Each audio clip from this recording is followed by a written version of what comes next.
The blizzard had buried Mountain View in 3 feet of snow, but Karen Whitmore wasn't about to let city snowplows disturb her perfect suburban morning.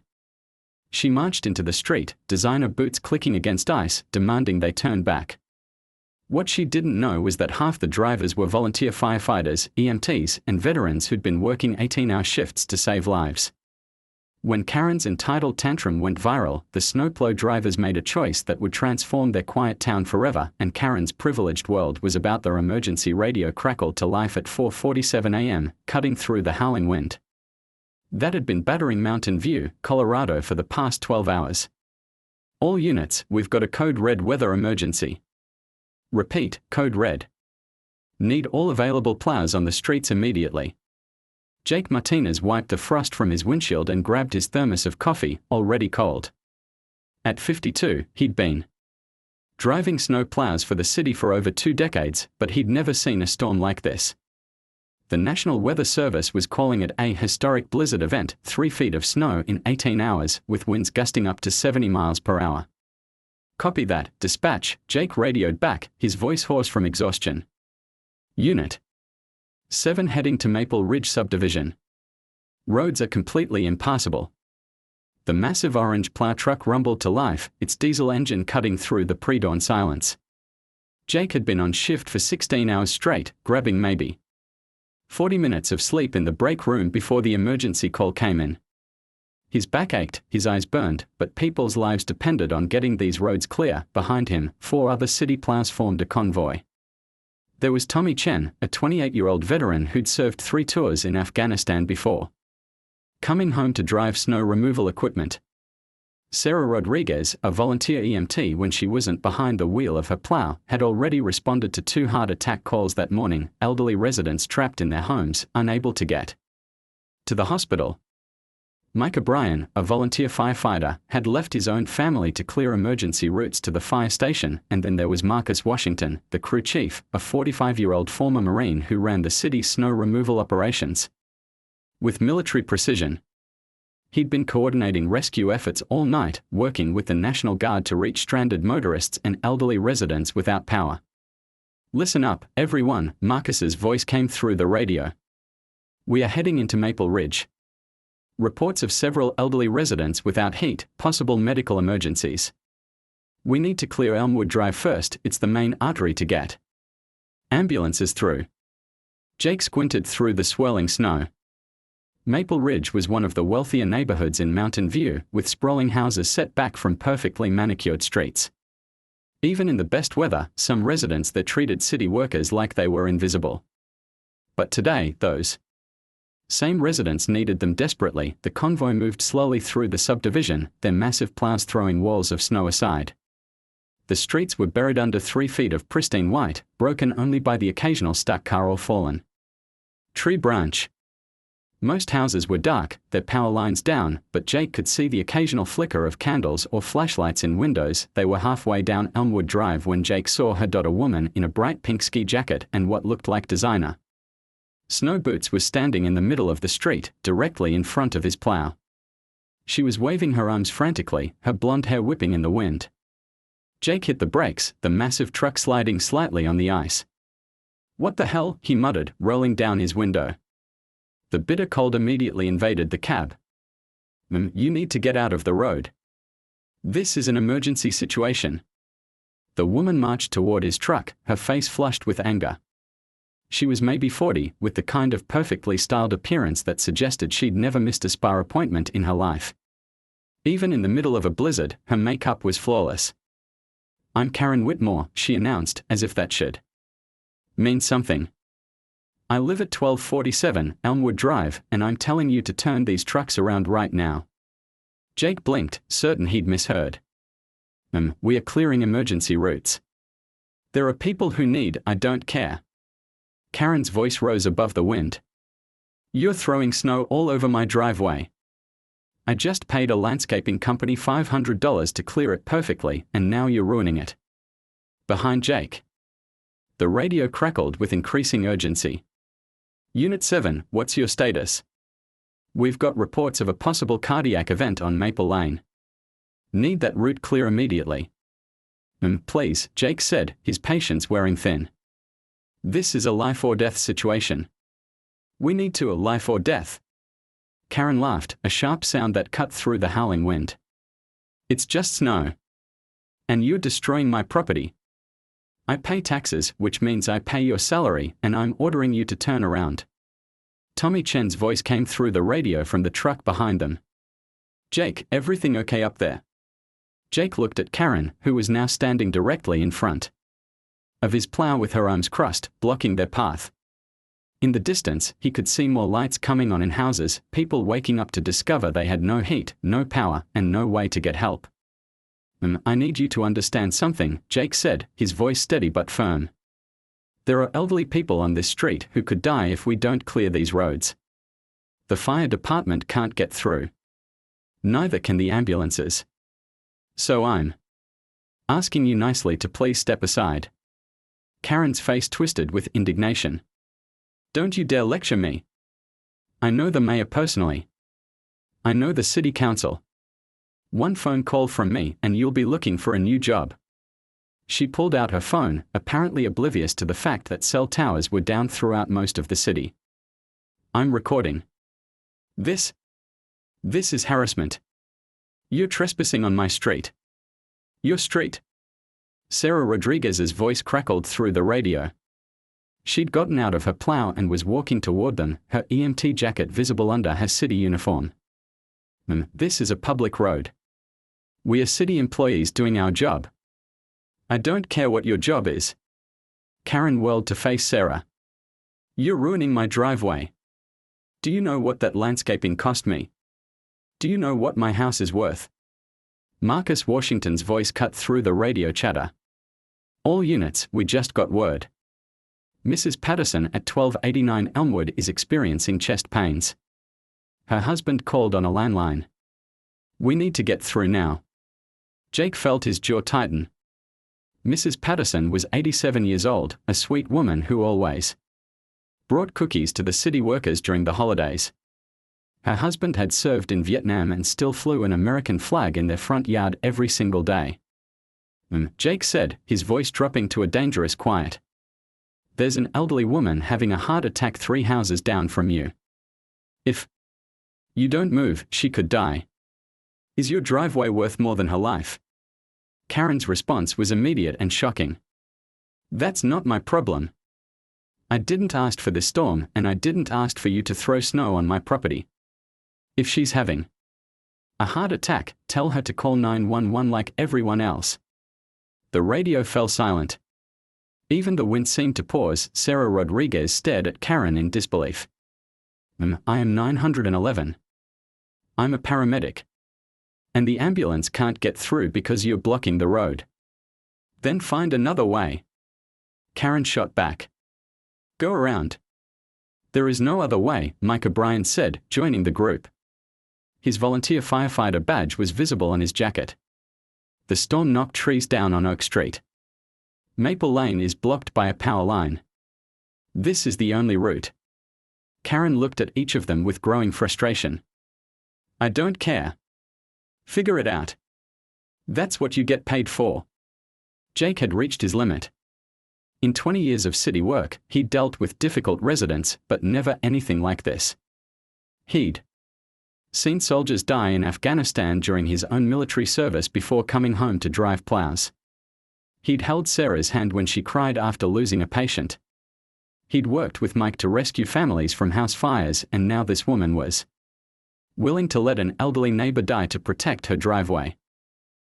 Jake said, his voice carrying the weight of 2 decades of service, I'm going to ask you one more time. Please move. Karen's eyes narrowed. Or what? You'll run me over. I'd like to see you try. I'm recording everything. I'll have your badge, your job, and I'll sue this pathetic city for everything it's worth. She stepped closer to the plow, her hands on her hips. You work for me. All of you. And I'm telling you to turn around and find another way to play hero. That's when something shifted in the air.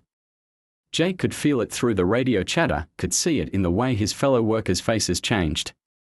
These weren't just city employees being yelled at by an entitled resident. These were people who'd spent their lives serving others, veterans, first responders, volunteers who'd given up sleep and time with their families to keep the community safe, and Karen Whitmore had just made the biggest mistake of her privileged life. All units, Marcus Washington's voice came through the radio, cold and professional. We are going to proceed with snow removal operations. Anyone blocking emergency routes will be considered to be interfering with a rescue operation. Jake looked at Karen, who was still standing defiantly in front of his plow, apparently not understanding what was about to happen. Behind him, he could hear. Karen Whitmore stood her ground as the convoy of plows began to inch forward, their massive blades gleaming in the pre-dawn light. She dealt with contractors, landscapers, and service people her entire adult life, and the formula was always the same: speak loudly, threaten their jobs, and they'd back down. It had worked with the pool company, the lawn service, even the cable technician who dared to park in her driveway, but as Jake Martinez's plow crept closer, something in his eyes told her this time might be different. You're bluffing, she said, but her voice carried less certainty than before. You can't just plow around me. I'm a citizen. I have rights. So does Mrs. Patterson, Sarah Rodriguez called out from beside her truck. The 87-year-old woman who's having a heart attack while you're protecting your driveway. Karen's phone buzzed, somehow she'd gotten a signal. Without thinking, she answered it. Hello. Karen. Thank God. It was her husband, David, calling from his business trip in Denver. I've been trying to reach you all night. The news is saying Mountain View got hit with a historic blizzard. Are you okay? I'm fine, but these city workers are harassing me. Karen spoke loudly enough for everyone to hear. They are trying to throw snow on our driveway after I paid to have it cleared. There was a pause. Karen, are you talking about snowplows? During a blizzard? They are being completely unreasonable. I told them to find another route, but they are refusing to listen. Another route for what? Karen hesitated. Some old woman is supposedly having a heart attack, but that's not my problem. I pay taxes and I shouldn't have to, Karen. David's voice had changed, becoming sharp and urgent. Are you blocking emergency vehicles? It's just snowplows. And they are about to ruin $500 worth of, Karen. David's shout was loud enough that Jake could hear it through the phone. Get out of the road. Now. But David, now. I'm watching the news. 3 people have already died in this storm. If you're blocking emergency responders, you could be charged with a felony. Karen's face went pale. Felony? Interfering with emergency services during a declared disaster is a federal crime. What the hell is wrong with you? Before Karen could respond, another voice cut through the morning air. I need you to step aside immediately. Everyone turned to see a Colorado State Patrol officer approaching on foot, his uniform partially covered by a heavy winter coat. Officer Daniel Brooks had been trying to reach a stranded motorist on the other side of the subdivision when he'd heard the radio chatter about a civilian blocking emergency vehicles. Officer Brooks, thank God. Karen said, relief flooding her voice. These city workers are harassing me. They are trying to damage my property. Brooks looked at her with the expression of a man who'd seen every kind of human behavior during his 15 years in law enforcement. I need to see your identification. My identification? Why do I need? Because you're currently in violation of Colorado Revised Statute 18-8-103, interference with emergency services during a declared disaster emergency. Brooks's voice was professional but firm. ID now. Karen fumbled in her jacket pocket, her hands shaking from cold and growing panic. This is ridiculous. I'm the victim here. As she handed over her driver's license, Marcus Washington's voice crackled through the radio, all units, update on Mrs. Patterson. Her husband reports she's lost consciousness. We need to get through immediately. The words hit the group like a physical blow. Jake felt his stomach drop. Sarah Rodriguez closed her eyes and took a deep breath, the way she did when she was trying to maintain professional composure during a medical emergency. Officer Brooks said, looking at Karen's license, Karen Elizabeth Whitmore, 1247, Elmwood Drive. You're under arrest for interference with emergency services, reckless endangerment, and obstruction of justice. Karen's jaw dropped. Arrest? You can't arrest me. I haven't done anything wrong. You have the right to remain silent, Brooks continued, reaching for his handcuffs. Anything you say can and will be used against you in a court of law. This is insane. Karen backed away from the officer. I'm not going anywhere. I demand to speak to my lawyer. You have the right to an attorney, Brooks said, stepping closer. If you cannot afford an attorney, one will be appointed for you. Karen's phone was still connected to her husband. David, they are trying to arrest me. Call Peterson immediately. She was referring to their family attorney, who specialized in real estate law and had never handled a criminal case in his life. Karen, just do what they say. David's voice was strained with panic. I'm calling Peterson now, but for God's sake. Get out of the road. I'm not moving. Karen's voice rose to a shrill pitch. This is my street. My neighborhood. I pay more in property taxes than these people make in a year. That's when Tommy Chen stepped forward. The young veteran had been quiet until now, but something in Karen's tone had triggered memories he'd been trying to suppress. He'd lost 3 friends in Afghanistan, good men who'd died protecting people they'd never met. And now this woman was willing to let an elderly neighbor die to protect her driveway. Tommy said, his voice carrying the controlled intensity of someone who'd been in combat, I need you to understand something. Mrs. Patterson served meals to homeless veterans every Thanksgiving for the past 15 years. She's the one who organized the neighborhood welcome committee when I came back from deployment. She's the one who makes sure every veteran in this town gets a card on Memorial Day. Karen stared at him, confusion replacing some of her anger. I don't know what that has to do with, and you're willing to let her die, Tommy continued, because you're worried about your driveway. The words hung in the air like a judgment. Even the wind seemed to have died down, as if nature itself was listening. I'm not, Karen started, but her voice faltered. Mrs. Patterson's husband, Robert, is 89 years old, Sarah Rodriguez added, her EMT training making her speak in calm, measured tones. He's diabetic and has mobility issues. He can't lift his wife or perform CPR. He's sitting next to her right now, watching her die, because we can't get through. Karen's face cycled through emotions, anger, confusion, and something that might have been the first flicker of understanding. But I didn't know. You didn't ask, Mike O'Brien interrupted. You saw city workers and immediately assumed we were here to inconvenience you. You didn't ask what the emergency was. You didn't ask if anyone needed help. You just saw working people and decided we were beneath you. Karen's phone buzzed with a text message. Without thinking, she looked at it. The message was from her neighbor, Janet Morrison, who lived 2 houses down. Karen, Mrs. Patterson collapsed. Bob called 911 but the ambulance can't get through. They are saying the only clear route is blocked. Please tell me you're not involved. Karen's hands began to shake as she read the message. Janet Morrison was part of her social circle, someone who attended the same yoga classes and charity luncheons.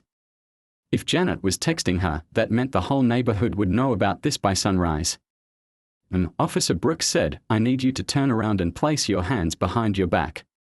Wait, Karen said, panic creeping into her voice. Wait, I didn't realize someone was actually dying. I thought they were just trying to scare me. You thought wrong, Jake said quietly. And now we've wasted 10 minutes that Mrs. Patterson doesn't have. Karen looked around at the faces surrounding her, Jake with his weathered hands and tired eyes, Sarah in her EMT jacket with radio chatter crackling in the background, Tommy with his military bearing and 1,000-yard stare, Mike with his volunteer firefighter badge, Marcus coordinating rescue operations from his truck, and Officer Brooks with his handcuffs ready. These weren't just city workers. These were the people who ran toward danger when everyone else ran away. They were the ones who worked 18-hour shifts in blizzards, who risked their lives to save strangers, who sacrificed sleep and time with their families to keep the community safe, and she had treated them like servants. I'll move, Karen said suddenly, her voice small and strained. "I'll get out of the way."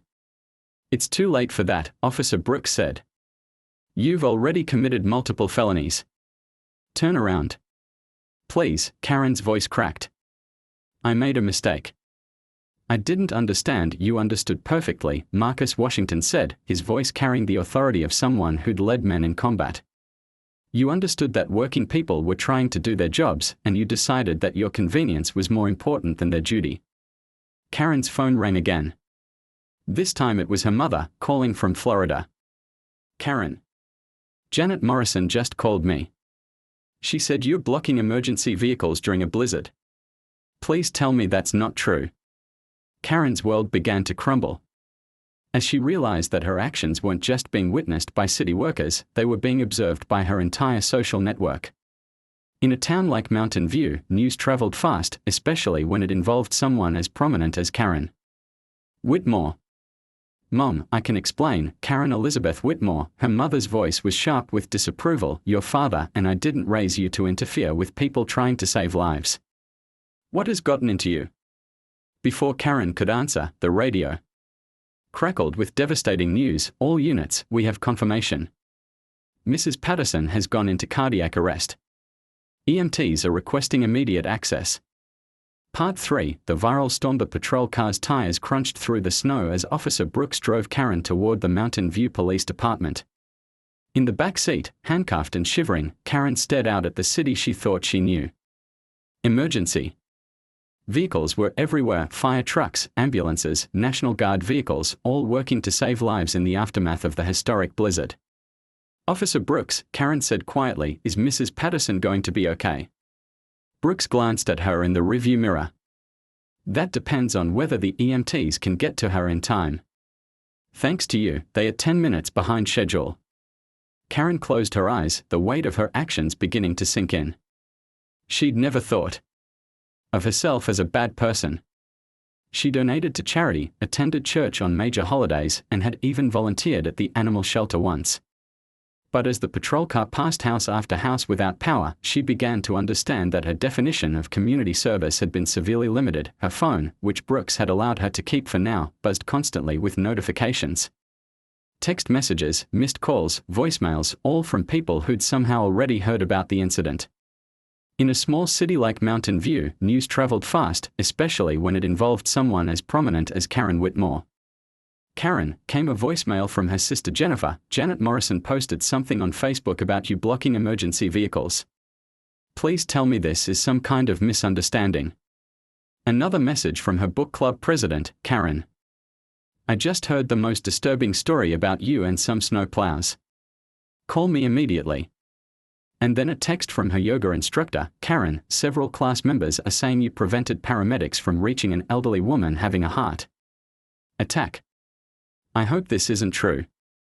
Karen's stomach dropped as she realized the scope of what was happening.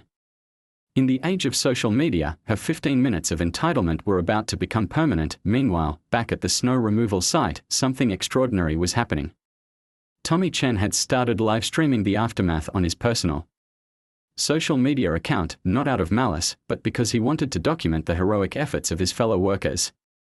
He'd learned the importance of telling your own story during his military service, when negative media coverage of veterans had frustrated him. "Hey everyone," Tommy said to his phone camera as the plows continued their work. "I'm here with the Mountain View City snow removal crew.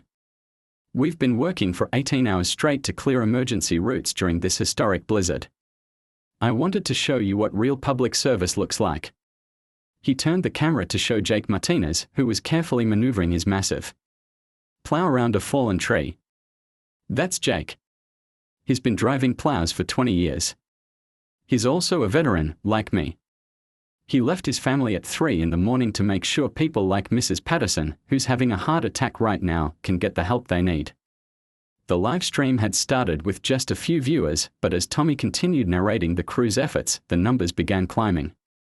50 viewers. 100, 500. "And that's Sarah Rodriguez," Tommy continued, panning to show Sarah coordinating with EMTs who had finally reached Mrs. Patterson's house.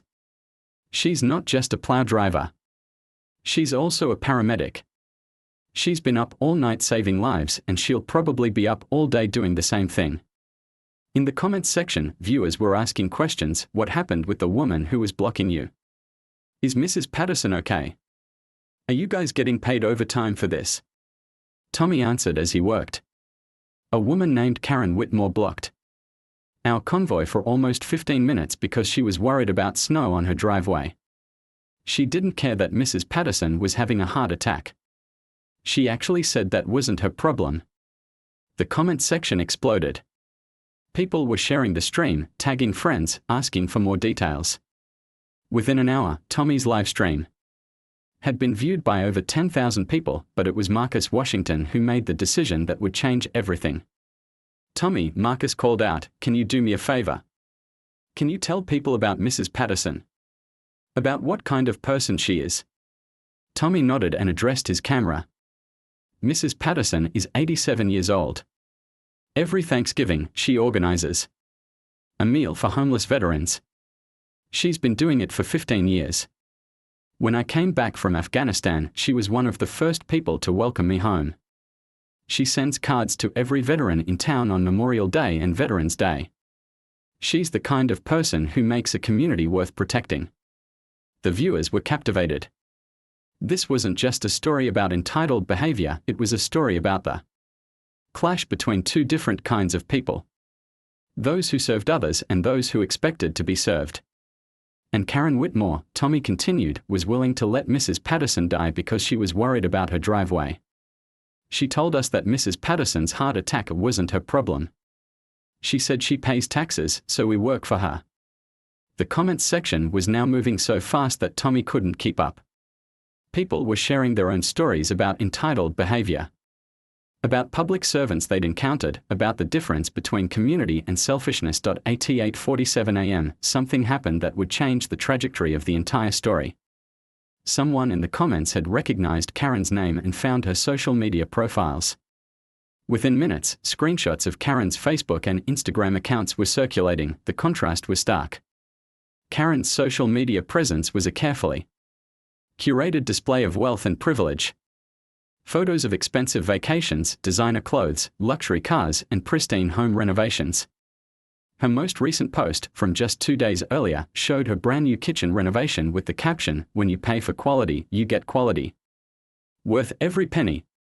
#blessed life #quality matters, but it was an older post that truly captured people's attention. From 6 months earlier, Karen had shared a local news article about city budget cuts with the comment, "Maybe if city workers actually worked hard instead of expecting handouts, we wouldn't need to raise taxes to pay for their lazy attitudes." #personal responsibility #taxpayer rights. The post had been shared over 500 times in the past hour, with comments ranging from outrage to incredulous. This woman called city workers lazy, and then she blocked them from saving someone's life. She's complaining about taxes while preventing the people she claims to pay from doing their jobs. This is what privilege looks like when it collides with reality. Back at the police station, Karen was beginning to understand the magnitude of what was happening. The booking process had taken over an hour, partly because the station was dealing with storm-related emergencies, but also because Officer Brooks had to field multiple calls from reporters who'd somehow already heard about the incident. "Mrs. Whitmore," the desk sergeant said, "you're being charged with interference with emergency services, reckless endangerment, and obstruction of justice. Bond is set at $15,000. Karen nodded numbly.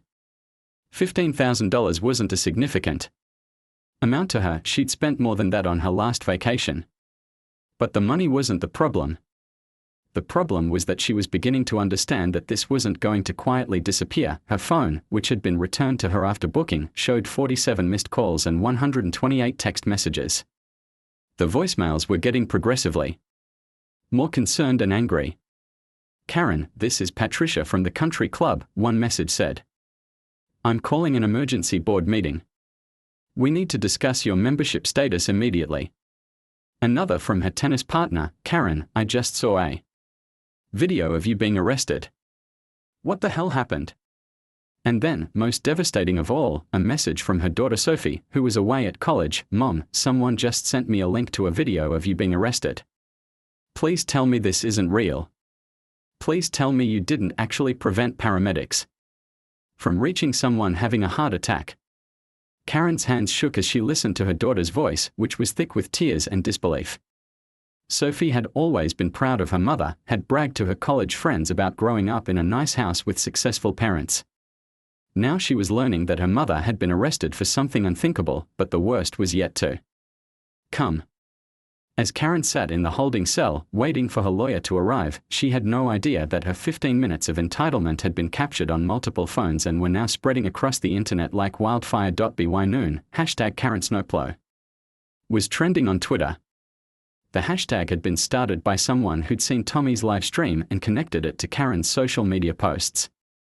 The story was being shared, analyzed, and dissected by thousands of people who saw it as a perfect example of everything wrong with entitled behavior. Local news stations were picking up the story. The Denver Post had assigned a reporter to drive to Mountain View.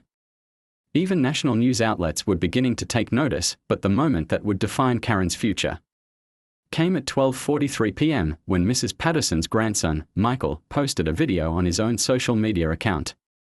Michael was a software engineer who worked for a tech company in Boulder, and he had a significant following on TikTok. "I want to tell you about my grandmother," Michael said, speaking directly into his phone camera. "Her name is Eleanor Patterson. She's 87 years old, and this morning she had a heart attack during the blizzard. The paramedics couldn't reach her because a woman named Karen Whitmore was blocking the snowplows, worried about H. By 2 p.m., the Mountain View Police Department looked like a media circus. News vans lined the street, reporters clutched coffee cups and microphones, and camera crews jockeyed for position near the entrance. Officer Brooks had never seen anything like it in his 15 years on the force. Detective Morrison, he called to his supervisor, "We've got CNN on line 3, Fox News on line 4, and something called The Daily Beast holding on line 2. They all want to talk about the Whitmore arrest." Detective Lisa Morrison, a 20-year veteran who'd handled everything from domestic disputes to homicide cases, shook her head in disbelief. "I've never seen a misdemeanor interference charge generate this much attention. What's different about this one?" "Social media," Brooks replied, showing her his phone. The hashtag #KarenSnowplow is the #1 trending topic in the United States. The video of her arrest has been viewed over 2 million times. Morrison watched the video, which showed Karen standing defiantly in front of the snowplow, shouting about her driveway while Tommy Chen narrated the life-or-death situation she was preventing. The contrast between her entitled behavior and the snow crew's patient professionalism was stark. "Jesus," Morrison muttered. "She really did this during a blizzard with someone having a heart attack." "Gets worse," Brooks said. People found her old social media posts where she called city workers lazy and complained about paying taxes. And Mrs. Patterson's grandson posted a video about his grandmother that's been shared over 100,000 times. Meanwhile, in the holding cell, Karen was getting her first glimpse of the storm she'd unleashed. Her lawyer, Gerald Peterson, had finally arrived, and his usually confident demeanor had been replaced by something Karen had never seen before: panic. "Karen," Peterson said, sitting across from her in the consultation room, "we need to talk about damage control. This story is everywhere. I mean everywhere. I just got a call from my law school roommate who lives in Seattle. He saw you on the national news." Karen stared at him, her face pale. "National news? It's not just local anymore. CNN, Fox, MSNBC, they are all covering this. And the internet. Karen, you need to understand what's happening online. You've become a symbol." "A symbol of what?" Peterson pulled out his tablet and showed her the trending topics. #KarenSnowplow, #entitled Karen, #Snowplow Justice, #Mrs. Patterson. The numbers were staggering: millions of views, hundreds of thousands of shares, tens of thousands of comments. "You've become the face of entitled behavior," Peterson said quietly. "People are using your story to talk about class privilege, public service, community responsibility. You're not just a person anymore, Karen. You're a meme." Karen's hands trembled as she scrolled through the comments. They were brutal. This woman was willing to let an elderly veteran's wife die to protect her driveway. This is what privilege looks like. Karen Whitmore is everything wrong with wealthy suburbanites. No sense of community, no empathy, just selfishness. I hope Mrs. Patterson's family sues Karen Whitmore for everything she's worth. This is the most despicable thing I've ever seen. How do you look at yourself in the mirror? But it was a comment from someone claiming to be her daughter's roommate that made Karen's blood run cold. Sophie Whitmore is devastated. She's locked herself in her dorm room and won't come out. She's embarrassed to be related to someone who would do this. My daughter, Karen whispered. Gerald, what about Sophie? Peterson's expression grew even more grim. That's another problem. Someone at her college recognized your name and connected you to her. She's getting harassed on social media. Death threats, people calling her a privileged princess, demanding she denounce you publicly. Karen felt the world spinning around her. She'd never considered that her actions might affect Sophie. Her daughter was a junior at Colorado State, studying to be a teacher. She'd always been proud of her mother, had never shown any signs of embarrassment about their family's wealth. I need to call her, Karen said. She's not taking calls from anyone, Peterson replied. Her roommate posted that she's considering transferring schools to escape the attention. Before Karen could respond, Detective Morrison entered the consultation room with a grim expression. Mrs. Whitmore, I need to inform you that the district attorney's office has decided to upgrade your charges. Peterson looked up sharply. Upgrade how? They are adding charges of reckless endangerment with extreme indifference to human life and interference with emergency services during a declared disaster. Both are felonies in Colorado. Karen's jaw dropped. Felonies? Mrs. Patterson coded twice in the ambulance, Morrison explained. The paramedics' report states that the 10-minute delay in reaching her was a contributing factor to the severity of her condition. The DA believes your actions directly endangered her life. But she survived, Karen said weakly. Barely, Morrison replied. And that's not the only issue. We've received reports that your actions may have delayed response to other emergencies. There were 3 other medical calls in the subdivision that night, all delayed because the primary access route was blocked. Peterson was frantically taking notes. What's the potential sentence? For the felony charges? 2 to 6 years in state prison, depending on the circumstances and any aggravating factors. The room fell silent. Karen had never imagined that her moment of indignation could result in prison time. She'd thought this would be a fine, maybe some community service. But now she was facing the possibility of years behind bars. There's something else, Morrison continued. Mrs. Patterson's family has retained a civil attorney.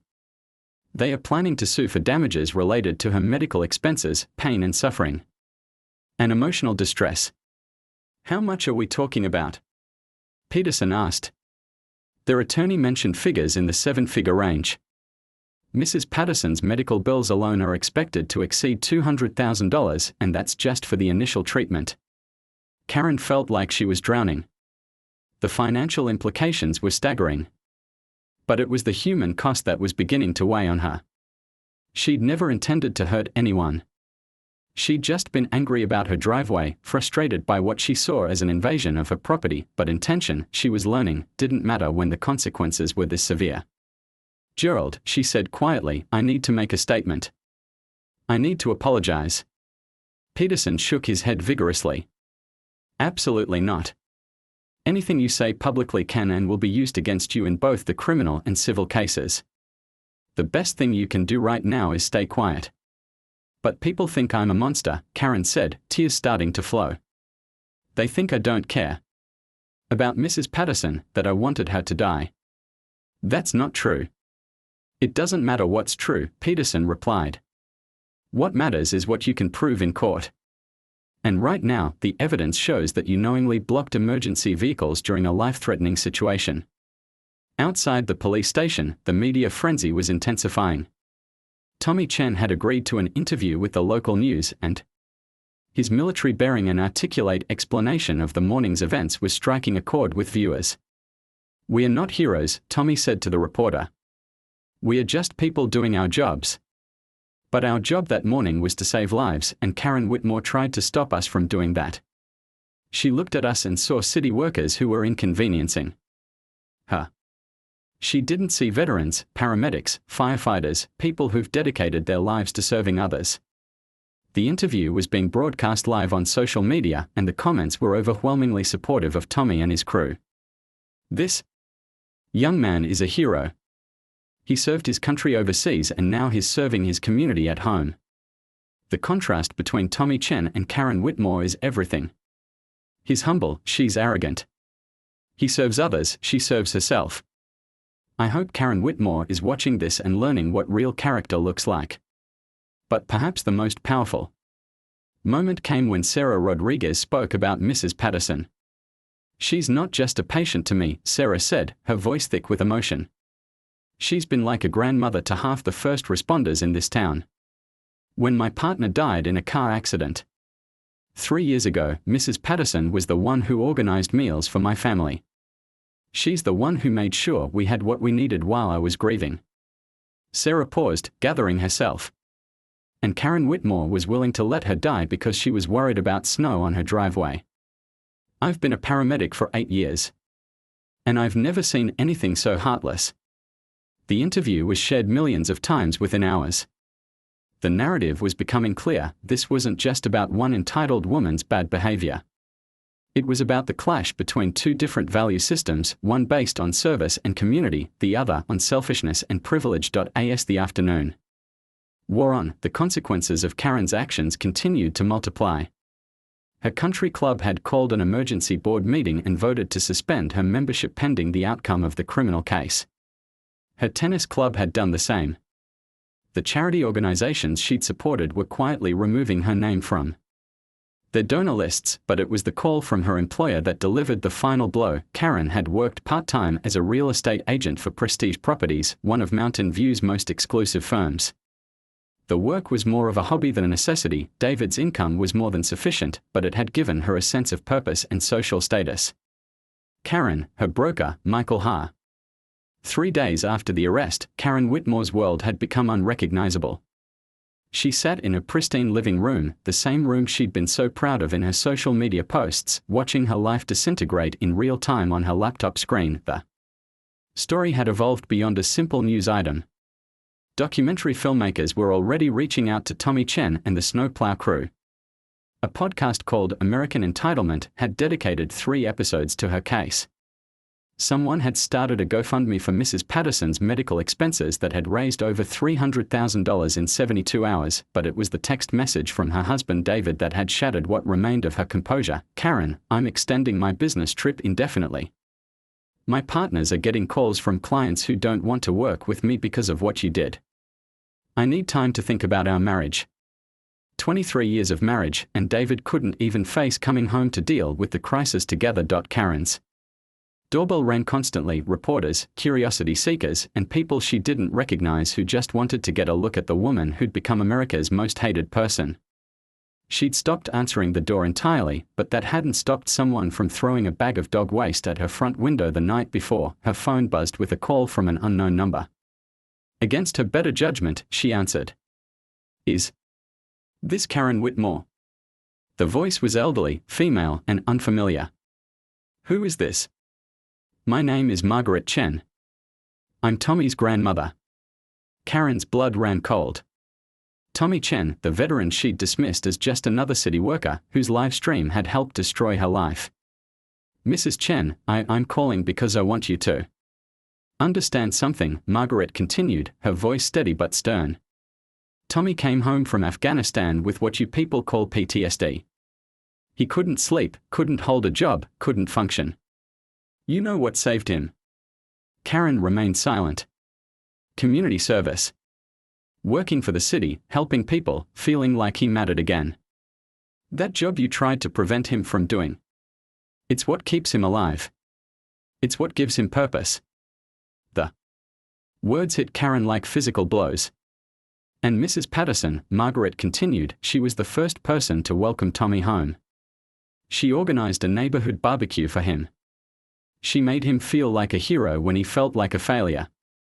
And you were willing to let her die. Mrs. Chen, I never meant what you meant doesn't matter anymore, Margaret interrupted. What matters is what you did. And what you did was show my grandson and his co-workers that there are people in this world who see them as nothing more than servants. The line went dead. Karen stared at her phone, the weight of Margaret Chen's words settling on her like a suffocating blanket. A knock at her door interrupted her thoughts. Through the peephole, she could see a woman in her 30s holding a notebook, another reporter. But this one looked different. Instead of the aggressive posture of the others, she seemed almost sympathetic. Against her lawyer's advice, Karen opened the door. Mrs. Whitmore. I'm Jessica Martinez from the Rocky Mountain Herald. I know you're not giving interviews, but I want to offer you something different. I'm not talking to any reporters, Karen said, starting to close the door. I'm Jake Martinez's daughter, Jessica said quickly. Karen froze.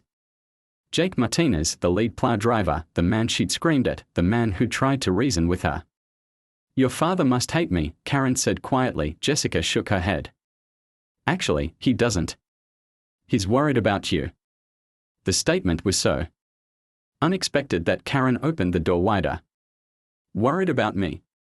Can I come in? I think there are some things you need to know. Against every instinct and all of her lawyer's warnings, Karen let Jessica into her house. They sat in the living room where, just 4 days earlier, Karen had been planning her day around a landscaping appointment. My father has been a city worker for 20 years, Jessica began. He's dealt with difficult residents before, but he's never seen anything like what's happening to you online. The death threats, the doxing, people calling your house at all hours, he thinks it's gone too far. Karen looked up in surprise. He said that. He said something else too. He said that in 20 years of dealing with angry residents, he's learned to tell the difference between people who are genuinely malicious and people who are just lost. Lost? Jessica pulled out her notebook. I've been researching your story, Mrs. Whitmore. Not for a hit piece, but to understand how someone gets to the point where they block emergency vehicles during a blizzard. And what I found was interesting. She opened her notebook. You grew up middle class. Your father was a high school principal, your mother was a nurse. You worked your way through college, got a business degree, met David, and built a successful life together. Nothing in your background suggests you're the monster people are making you out to be online. Karen felt tears welling up. It had been days since anyone had spoken to her with anything approaching compassion. So what happened? Jessica asked gently. What changed? For the first time since the arrest, Karen found herself really thinking about that question. When had she stopped seeing city workers as people and started seeing them as inconveniences? When had her comfort become more important than her community? I don't know, Karen said honestly. I think I got so used to having money that I forgot what it was like to need help from other people. I got so comfortable that I forgot that my comfort depends on other people doing difficult, dangerous work. Jessica nodded, still taking notes. My father said something else. He said that in the moment when you were blocking the plows, you seemed genuinely confused about why they couldn't just go around. Like you really didn't understand the situation. I didn't, Karen admitted. I mean, I knew someone was supposedly having a heart attack, but I thought they were exaggerating to get me to move. I thought it was just a tactic. Why? Karen was quiet for a long moment. Because I've spent so many years having people try to manipulate me for money. Contractors who claim emergencies to charge overtime. Salespeople who create false urgency. I guess I assumed everyone was trying to manipulate me.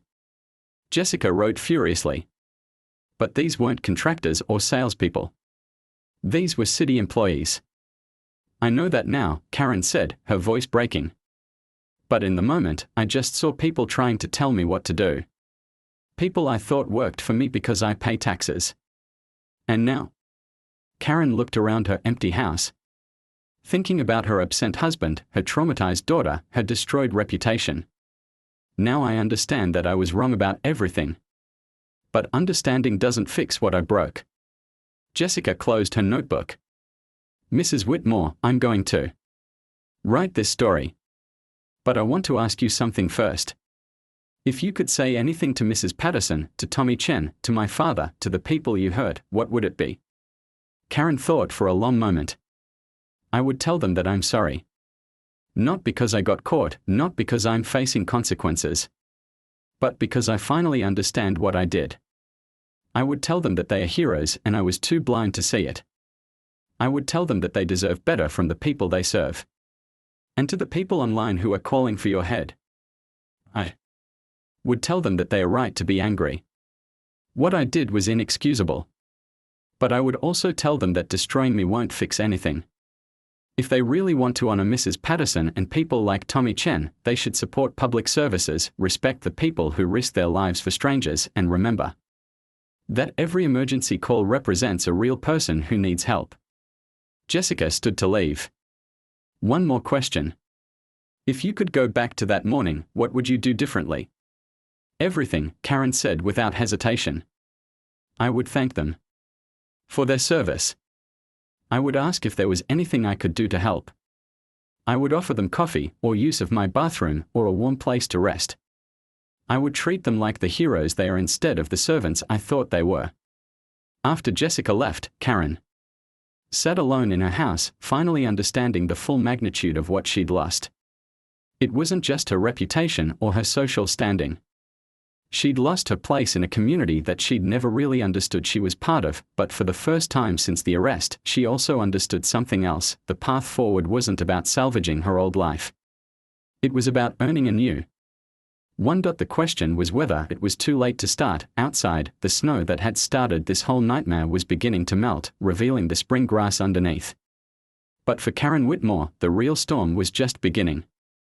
Because she was about to learn that in the court of public opinion, sometimes understanding comes too late for forgiveness. The viral fury that had consumed her life was about to teach her the hardest lesson of all, that actions have consequences and some consequences last forever.